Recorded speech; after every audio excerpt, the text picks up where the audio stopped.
أكبر. لا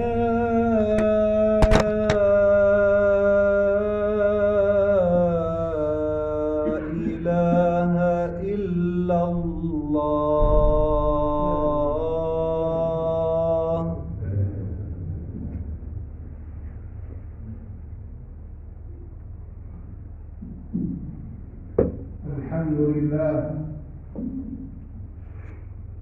الحمد لله الذي جعل في السماء بروجا وجعل فيها سراجا وقمرا منيرا، وهو الذي جعل الليل والنهار خلفة لمن أراد أن يذكر أو أراد شكورا، فخلقنا ورزقنا وصورنا وهدانا وأعطانا ومنعنا، وكان فضله علينا كبيرا.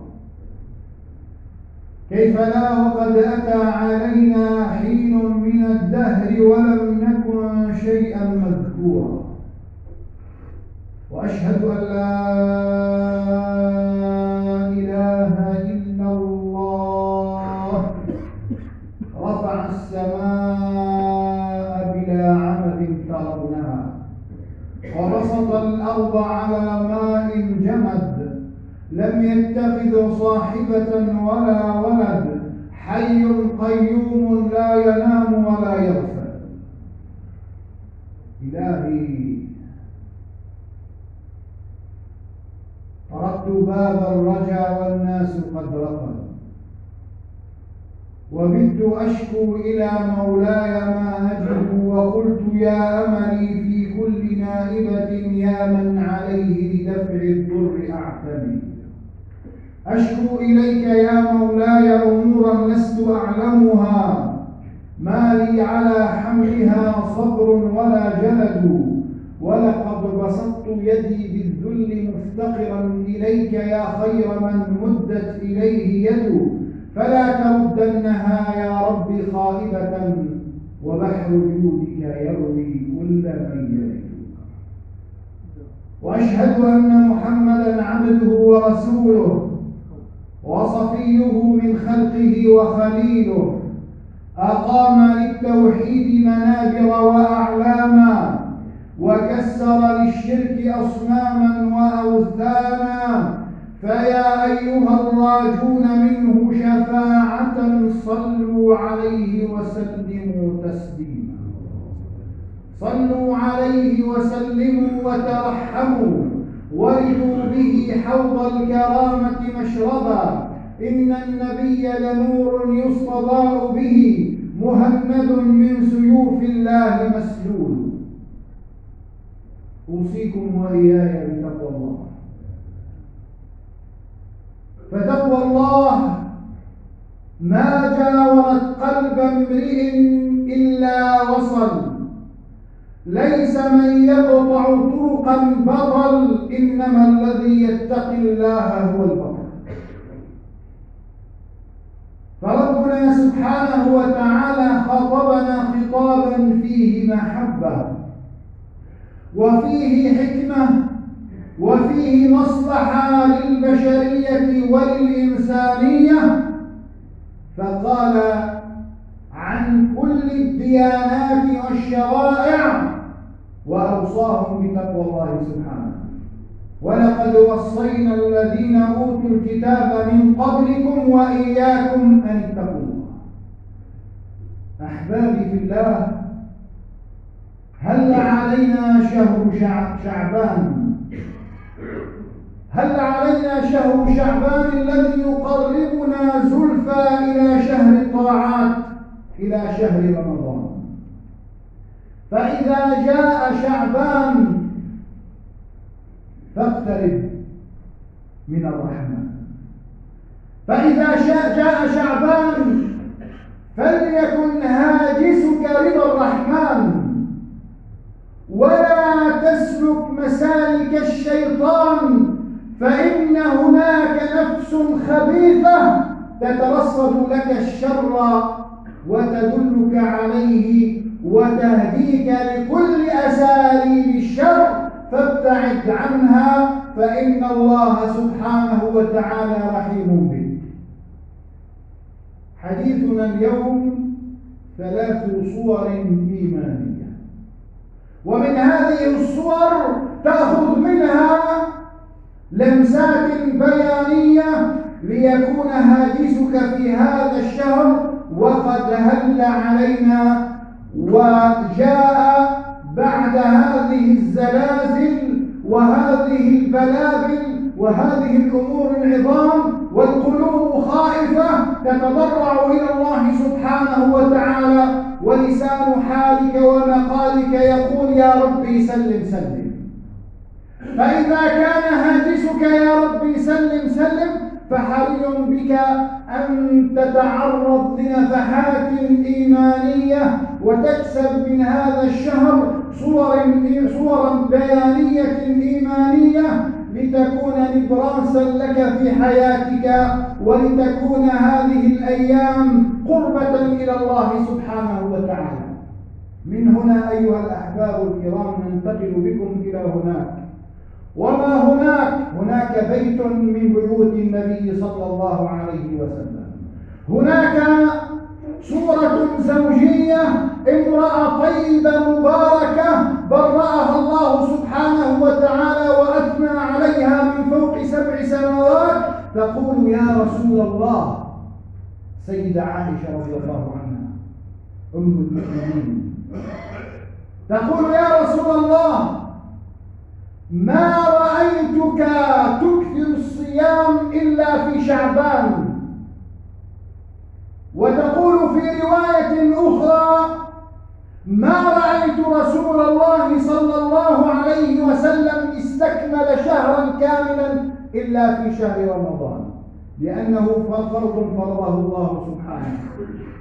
ثم قالت هذا الفرض الأول، الفرض الذي فرضه الله وكتبه الله سبحانه وتعالى على أمة محمد وعلى الأمم السابقة من قبلنا.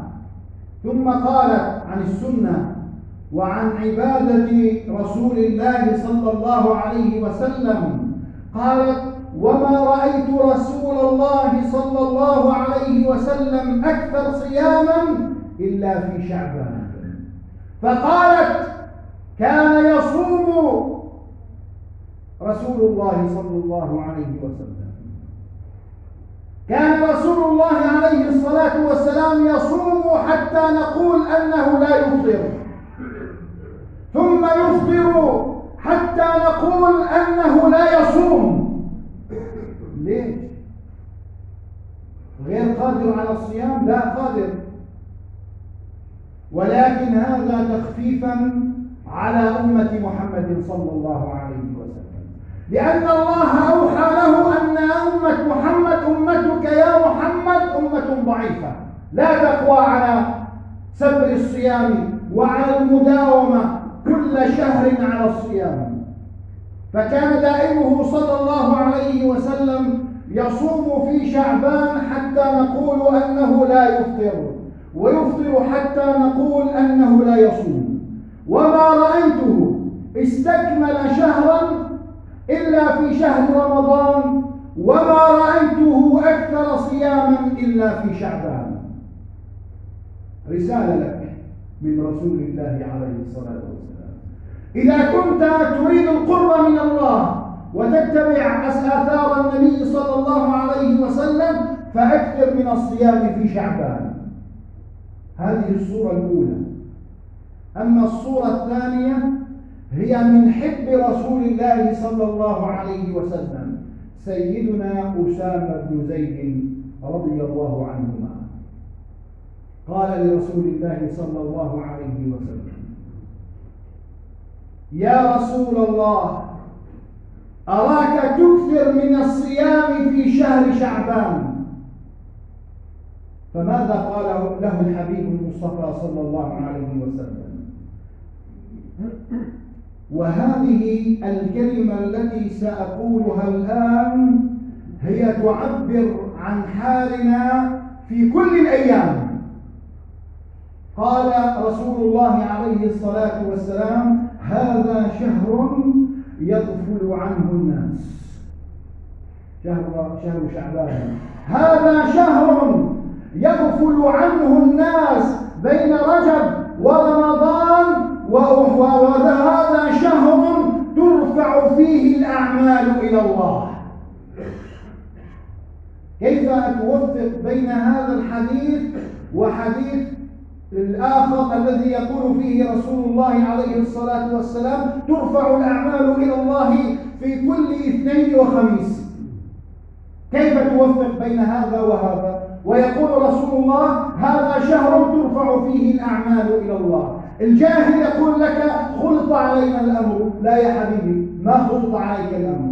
هناك أيها الأحباب الكرام رفع شهري وأسبوعي وسنوي. الرفع الأسبوعي هو كل اثنين وخميس، هذه الأعمال ترفع إلى الله كل اثنين وخميس. وترفع الأعمال، جميع الأعمال السنوية ترفع أين؟ في شهر شعبان. فرسول الله عليه الصلاة والسلام يقول ذاك شهر يغفل عنه الناس بين رجب وشعبان، وأحب أن يرفع عملي إلى الله وأنا صائم. ما أحلاها من بشارة من رسول الله صلى الله عليه وسلم. وأحب أن يرفع عملي إلى الله وأنا صائم. ما رسول الله قد غفر الله له ما تقدم وما تأخر من ذنبه. من المقصود بهذا الحديث؟ نحن أمة محمد عليه الصلاة والسلام. نحن اللاهون الساهون المذنبون الخطاؤون المدبرون. الله سبحانه وتعالى يقول لك إذا أردت أن أكون حبيبك وأن أحبك فارفع الأعمال إلي وأنت صائم. لأن رسول الله عليه الصلاة والسلام يترجم لنا الأعمال التي أمرنا بها رسول الله صلى الله عليه وسلم. هكذا كان حال النبي عليه الصلاة والسلام، وحال الصحابة، وحال أمهات المؤمنين، وحال الطيبين والصالحين من أمة محمد. وأما حال السلف، ما كان حال السلف الذين سبقونا بالإيمان والذين بشرهم رسول الله عليه الصلاة والسلام بالجنان؟ ما حالهم ومقالهم مع هذا الشهر؟ قال كان السلف إذا جاء شعبان. وهذا ينطبق علينا لأن الأمور سهلة وميسرة، ونستطيع أن نطبق ما طبقه السلف من الأعمال الصالحة. كان السلف رضوان الله عليهم إذا جاء شعبان أقبلوا على مصاحفهم فقرأوا المصاحف وختموا القرآن في شهر شعبان، وجاءوا إلى حوانيتهم فأغلقوها، وأخرجوا زكاة أموالهم فدفعوها، وأقبلوا على الصيام والقيام استعدادا لشهر رمضان، وأخرجوا الصدقات وزكاة أموالهم من أجل ماذا؟ من أجل إعانة إخوانهم من المسلمين والمستضعفين والمعوزين والفقراء والمحتاجين حتى يؤدوا ويستطيعوا أن يشتروا حوائجهم في شهر رمضان. هذا كان حال السلف أيها الأحباب الكرام. فما حالنا اليوم؟ وقد كثرت الزلازل والبلابل والأمور العظام وابتعدنا عن رحمة الله سبحانه وتعالى. هناك رب غفور ورحيم وعظيم يريد منك ثباتا على الحق والدين. فاثبت، فإن هناك أمورا عظيمة وهناك أهوال كبيرة، فاستعد لتقوى الله سبحانه وتعالى وللأعمال الصالحات. فنسأل الله سبحانه وتعالى أن يجملنا وإياكم بالسبب، وأن يجعلنا وإياكم من المتقين ومن عباده الصادقين. أقول قولي هذا وأستغفر الله العظيم فاستغفروا ربكم فيا قوم المتقين.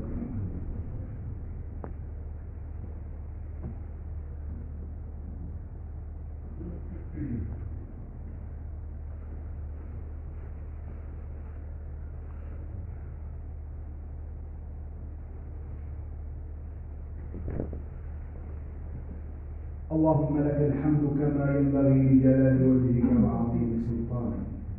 لك الحمد بالإيمان، ولك الحمد بالإسلام، ولك الحمد بالقرآن، ولك الحمد على كل نعمة أنعمتها علينا يا ربنا في قديم أو حديث أو خاصة أو عامة أو شاهد أو غائب أو حي أو ميت.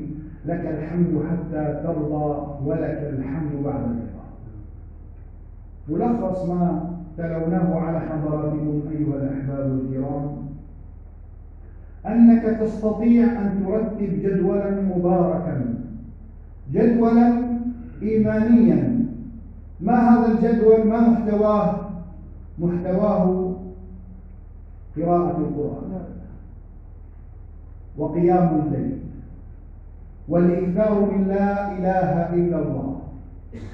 فأنت تستطيع أن ترمم إيمانك كما وصانا رسول الله عليه الصلاة والسلام، وأن تجدد وترمم ما بقي من إيمانك بلا إله إلا الله. هذه التهليلة التي يحتاجها الآن كل شخص منا في هذه الأيام. فلما سئل رسول الله عليه الصلاة والسلام وأمر الصحابة الكرام بأن يجددوا إيمانهم، قال لهم جددوا إيمانكم، لأن الإيمان إذا لم يجدد يبلى كما يبلى الثوب. قال الصحابة الكرام وكيف نجدد الإيمان يا رسول الله؟ قال أكثروا من لا إله إلا الله. كلمة سهلة، لا تحتاج منك لا إلى وضوء ولا تحتاج منك إلى طهارة. يعني وإني جنب أعزكم الله تستطيع أن تهلل وتسبح وتحمد وتهلل وتكبر، تستطيع كل ذلك وأنت غير طاهر ومالك متوضئ.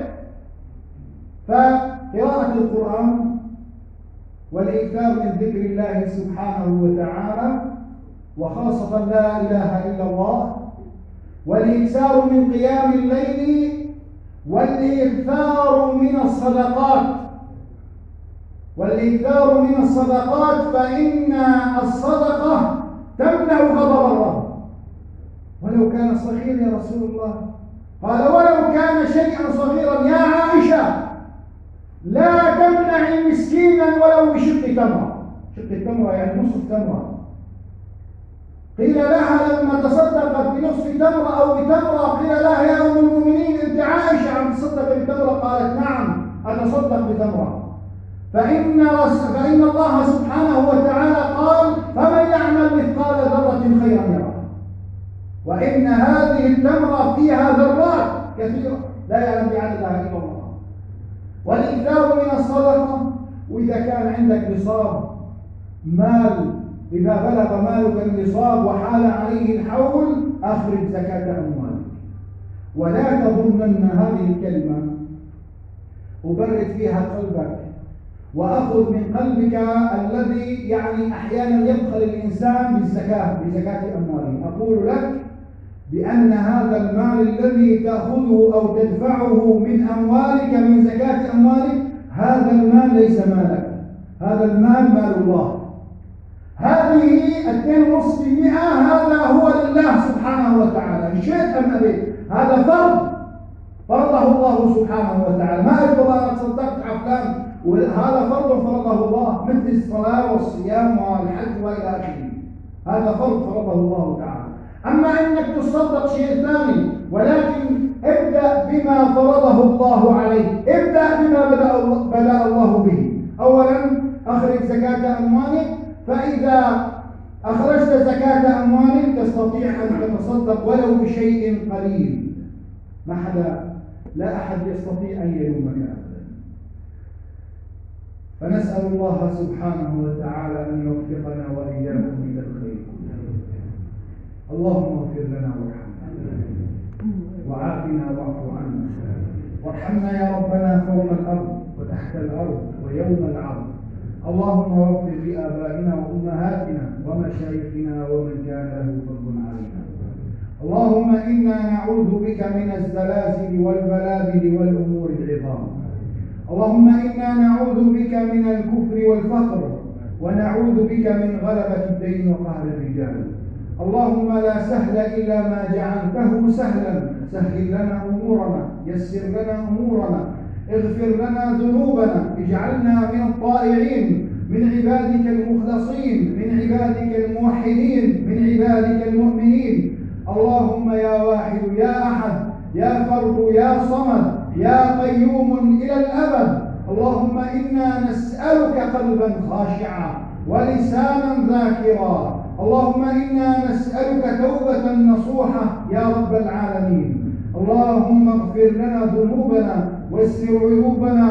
اللهم بارك لنا في أعمالنا وبارك لنا في أعمارنا.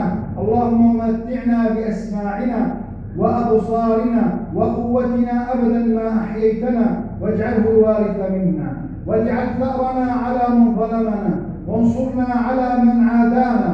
اللهم إلهنا مولانا، لا تجعل لنا في هذه الساعة المباركة هما إلا فرجته، ولا دينا إلا قضيته، ولا محتاجا إلا كفيته، ولا ضالا إلا هديته، ولا ميتا من أموات المسلمين إلا رحمته، ولا مسافرا إلا إلى أهله بالسلامة رددته يا رب العالمين. ربنا آتنا في الدنيا حسنة وفي الآخرة حسنة وقنا عذاب النار. اللهم صل وسلم وبارك وعظم وشرف على سيدنا محمد المختار وعلى آله وأصحابه الأطهار، وأقم الصلاة لذكر الله. الله أكبر الله أكبر، أشهد أن لا إله إلا الله.